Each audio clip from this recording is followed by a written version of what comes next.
জামায়াতে ইসলামের আমির ও বিরোধী দলীয় নেতা ডাক্তার শফিকুর রহমান বলেছেন, সরকারের দেয়া প্রতিশ্রুতি বাস্তবায়িত হলে ন্যায় বিচার পাবে রামিসার পরিবার।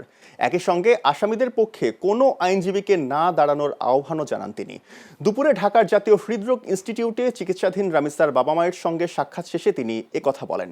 ডাক্তার শফিকুর রহমান বলেন, বিচারের নামে অবিচার আর দীর্ঘসূত্রিতার কারণে সমাজে অন্যায় অপরাধ বাড়ছে, তাই দ্রুত বিচার নিশ্চিত করে আইনের শাসন প্রতিষ্ঠা করতে হবে। এ সময় রামিসার পরিবারের পাশে থাকারও আশ্বাস দেন জামায়াত আমির।